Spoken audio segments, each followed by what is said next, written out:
지친 하루를 달래줄 어머니의 손맛 그대로.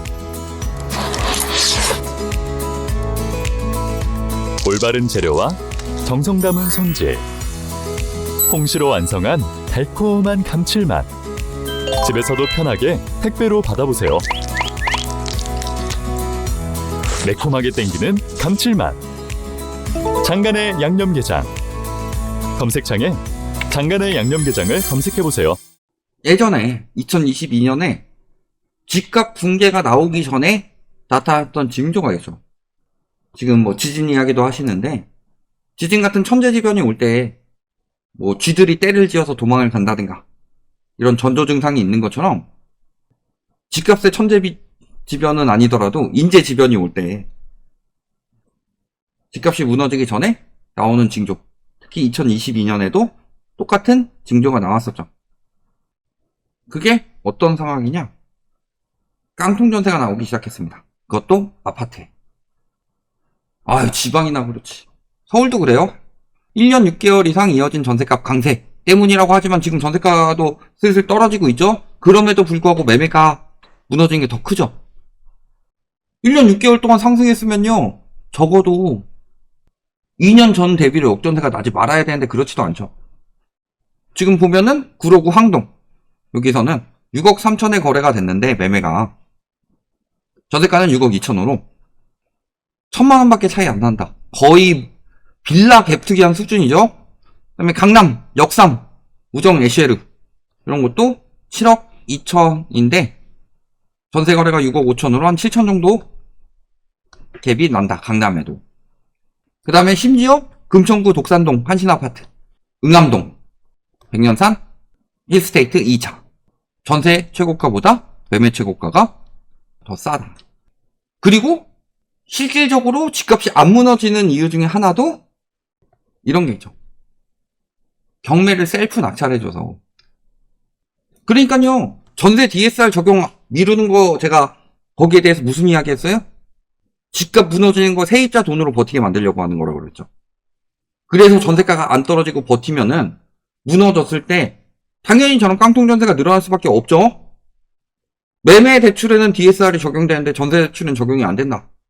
그 상황에서 금리 인하를 한다. 전세가를 올려가지고 매매가를 떠받치려고 하는 건데, 매매는 당연히 감당되는 수요가 없고 전세는 빚을 많이 내주니까 막 가격 올리죠. 그러다 어떻게 돼요? 당연히 붕괴 옵니다. 깡통 전세는 당연히 늘어나고. 깡통 전세가 늘어난 이유가요, 전세가 강세 때문이다. 그 전에 엄밀하게 따져봐서 전세에 DSR을 적용하지 않기 때문에. 하다못해 좋은 방안이 나왔죠. 세입자 DSR 적용하는 게 아니라 집주인 DSR을 적용을 하자. 그러면은 전세 사고가 터지더라도 집주인이 갚아줄 수가 있죠. 원래 집주인이 갚아야 되는 돈이고. 그렇잖아요. 전세 사고는 세입자 때문에 터져요, 집주인 때문에 터져요. 근데 그것도 안 해요. 그러니까 결국에는 전세 DSR 적용 안 하면은 빌릴 수 있는 수요가 많고, 그러면 집주인이 골라서 잡으려고 하니까 전세가를 올리는 거고, 전세가를 올렸을 때 붕괴가 되면은 당연히 깡통 전세 많고, 깡통 전세 많으면은 경매에 나가도 세입자가 손실 볼 수 없기 때문에 차라리 셀프 낙찰을 하게 된다. 즉, 투기꾼들이 돈 벌 땐 잘 벌게 뒀다가 터질 때는 세입자들 보고 감당하라. 정부의 뜻이 이거란 소리예요. 그러니까 세입자 경매 셀프 낙찰이 10년 새 최다다. 당연히 이렇게 될 수밖에 없죠. 전세 사고가 그렇게 많이 터지는데. 허그 대위 변제 역대급으로 매년 늘어나고 있죠. 그 다음에 임차권 등기명령 매년 최대치 갱신하고 있죠. 강제경매 매년 최대치 또 갱신하고 있죠. 전세 시장에 대해서 세입자가 보호를 전혀 못 받고 있다는 뜻입니다. 세입자 보호되는 정책 나온 거 있어요? 부동산 PF 맞는 정책 나오죠. 집주인들 집값 떨어지니까 집값 방어해주고서 그런 정책들 나오죠. 집 사라고 돈 퍼줘가지고 떠안을 수 있도록 해주죠. 세입자를 위한 정책은 단 하나도 안 나와요. 그나마 있는 임대차법마저도 폐지하려고 하죠. 우리나라 세입자 권리가 너무 없어요. 세상에 어느 나라에서 세입자가 지금 살고 있는 방인데 요거 다음 세입자를 위해서 방 보여주세요라고 부동산이 쳐들어와가지고 문 열어달라고 하는 나라가 세상에 어딨냐. 왜 그렇게 돼요? 전세금 돌려줄 수 없으니까. 계약 기간이 있고 계약 기간에 맞춰서 세입자는 지키면 돼요. 집주인도 계약기간 맞춰가지고 입금하라고 하죠. 근데 집주인은 세입자 편의를 안 봐주는데 세입자는 집주인 편의를 봐주라고 그래요. 계약상의 의무에서 벗어난 부분에 대해서. 그래서 늘 말씀드리잖아요. 잔금 못 내면 그 집 못 들어가죠. 계약이니까. 그건 당연한 거예요. 그럼 계약기간 끝났으면 돈 돌려주는 것도 당연한 거다. 그게 안 되는 게 핵심이고. 못 돌려주는 인간들이 갭투기 하니까 이렇게 되는 거죠. 세입자한테 다 떠넘긴 거예요. 올라가면 지 돈, 떨어지면 세입자 손실. 이것 때문에 버티고 있는 거예요. 그러니까 전세에 대한 규제를 안 들어가는 거예요. 여기서 전세가까지 떨어지면 집값 작살나니까. 그래서 세입자 같은 경우는 진짜 울며 겨자 먹기를 받는 거예요. 그러니까 요즘은 뭐라 그래요? 전세 대출 막히니까 월세 상승 뚜렷. 제가 이 부분에 대해서 질문을 굉장히 많이 하시는데 간단하게 설명드려서요. 자, 전세 수요가 월세 수요로 이동하면서 월세 가격이 올라간다고 하죠. 이거요, 일시적인 현상이에요. 이건 장기적인 현상이 될 수가 없다. 장기적인 현상이 될 수가 없으니까 지금이라도 전세가 낮추면 월세 가격 올라가니까 전세 시장에 대해서 계속 풀어주고 어떻게든 해가지고 저기 부동산 시장 살려라 라고 조장하는 거지. 매매가랑 전세가는요 원래 같이 떨어져요. 글로벌 금융위기 때 전세 대출 푼 때 제외하고는 항상 그랬다. 지금도요 매매가 떨어지면은 매매 수요가 전세 수요로 이동해서 전세가 올라간다고 하죠. 근데 9월에 매매 실거래가 떨어지고 전세 실거래가는 한 달 뒤에 발표됐죠. 전세 실거래가 9월 떨어졌죠. 당연히 처음에는 그렇게 보이는데 이게 매매가 하락으로 번지지 않아서 월세가가 올라가는 거예요. 자, 예를 들어서요 10억짜리가요 보증금 1억짜리 월세를 준다고 생각을 해봅시다. 수익률 한 6% 가면 어떻게 돼요? 연 5,400만원.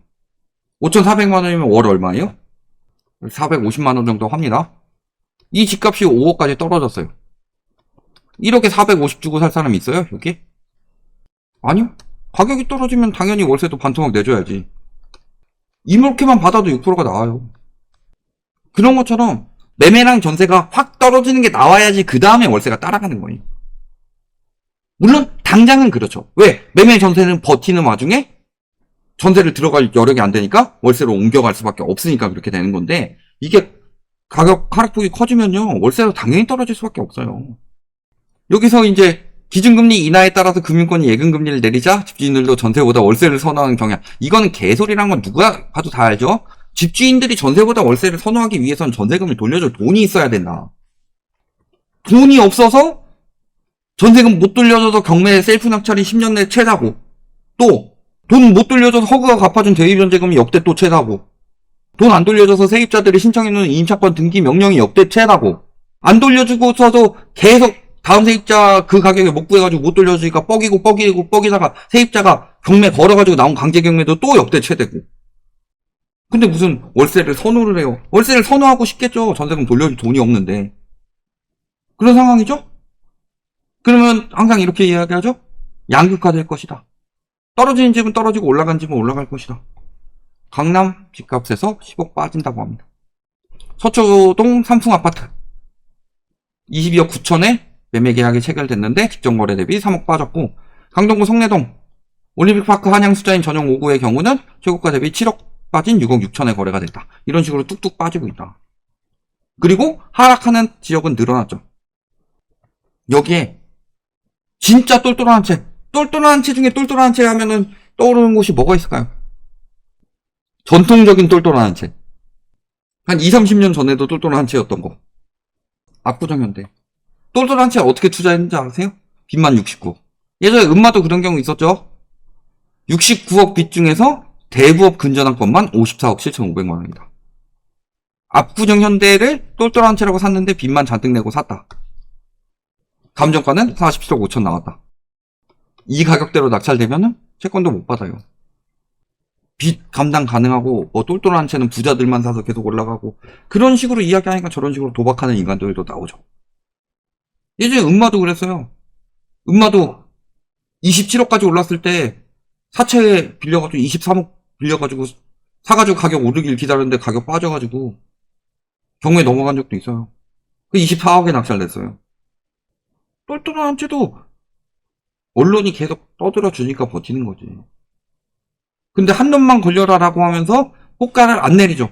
근데 실질적으로 그걸 살 여력이 되는 수요들은 이미 샀거나 아니면 지금 저걸 왜 사? 라고 생각하고 안 사죠. 그러니까 매물 쌓이는 거예요. 그런데도 불구하고 맨날 이런 이야기 하죠. 탄핵은 집값 영향 안 주고 내년 하반기에 다시 올라간다. 근데 집값 하락 요인으로 대통령 탄핵. 본인 얘기하고도 뭔 얘기인지 모르겠지. 대통령 탄핵은 집값 영향을 주지 않지만 집값 하락 요인으로는 대통령 탄핵이 있다. 그러면서 내년 서울 집값 주산은행에서 이야기한 거죠. 1.7% 오르고 수도권은 0.8% 오를 것이다. 상저 하고가 될 것이다. 자, 그런데요. 매년 저런 연구기관 또는 언론에서 집값 올라간다고 이야기하는 것들, 무슨 이야기들을 매년 어떻게 썼냐? 제가 최근 3년 뽑아왔어요. 자, 똑같은 주산연에서 21년 말에, 즉 22년 집값은, 서울 집값은 3.5% 올라간다고 이야기했습니다. 지금 1.7%보다 2배 이상 높죠. 2022년 집값 어떻게 됐어요? 작살났죠. 그럼 지금은 2배 더 작살난다는 소리겠죠? 그 다음에 2022년에 집값 작살나고 나서 뭐라고 했냐? 23년엔 상저 하고가 될 것이다. 하반기 이후에 집사라. 그래서 근데 반대였죠? 특례 보금자리론 풀어가지고 상반기 때 살렸는데 특례 보금자리론 끝나고 하반기 때 무너졌죠. 자, 2024년에 뭐라고 그래요? 하반기 때 무너지니까 내년에 상반기까지 떨어지다 하반기 때 다시 올라갈 것이다. 모든 전문가들 서울 집값은 올라간다. 이런 식으로 상저하고 이야기했는데 24년도 똑같이 상고에 했다가 9월부터 대출 막으니까 하저됐죠. 그러니까 저 예측은 다 반대로 흘러간다는 소리예요. 집값 올라간다고 할 땐 집값 무너지고 하반기 상저하고 된다고 했을 때는 다 상반기 때 살아나고 상반기 때 정부가 대출 풀어서 살아나고 하반기 때 무너져. 근데 이번에 더 풀어줄 대출이 뭐가 있어요? 그나마 풀어낸 게 신생아예요. 자, 특례 보금자리론 새로운 수요들을 만들어낼 수 있었죠. 디딤돌 소득 요건 완화 새로운 수요들을 만들어낼 수 있었죠. 이번에 새로운 수요를 만들 수 있는 신규 대출이 나온 게 있어요? 없죠. 그러면은 기존의 수요들 중에서 안 샀던 사람들 끌어서 나오는데 살 마음이 있었던 사람들은 미리 샀겠죠. 거의 안 남았어요. 그나마 나올 수 있는 게 이제 신생아 특례에서 소득 요건을 더 완화해줬으니까 소득 구간 때문에 못 받던 사람들이 신규로 나오는 거. 근데 아예 신생아 특례 처음 나왔는데 디딤돌에 비하면 거의 뭐 3분의 1도 안 받았죠. 얼마나 나올 수 있겠어요? 깡통 전세 나오기 시작했어요. 2022년에 무너지기 전에 깡통 전세부터 나오기 시작했죠. 역전세 나오기 시작했죠. 거래량 작살나기 시작했죠. 대출 막기 시작했죠. 2022년에 붕괴되기 전에 2021년에 뭐 했어요? 대출 총량 규제했잖아요. 지금 24년에 대출 총량 규제 또 하고 있습니다. 대출 회수 들어가기 시작했죠. 경매 역대급이죠. 연체율 늘어났죠. DSR을 없애버리든가 아니면은 코로나급으로 금리를 급격히 내리지 않는 이상은 상승할 요인이 없다. 근데 맨날 상저하고 공급 부족 같은 소리 하는 이건들한테 한 가지만 이야기하자면요. 공급 부족해서 상승하는 게 아니라 부동산 시장이 안 좋으니까 안 짓는 거고 그래서 공급이 적을 때 집값이 항상 떨어졌다. 역대급으로 공급이 적다는 소리는요. 역대급으로 주택 경기가 안 좋다는 소리인데 공급 부족 때문에 올라간다는 공급 부족 같은 소리를 어떻게 그렇게 표정 하나 안 변하고 매년 이야기를 하냐. 그리고 공급이 제일 많을 때 공급 부족 같은 소리를 계속했었죠. 문재인 정부 때가 역대급 공급이었어요. 이명박 정부랑 박근혜 정부 때보다 문재인 정부 때가 공급이 훨씬 더 많았어요. 집값 어떻게 됐어요? 절대 그런 것들 믿을 필요가 없다. 여기까지 말씀드리겠습니다.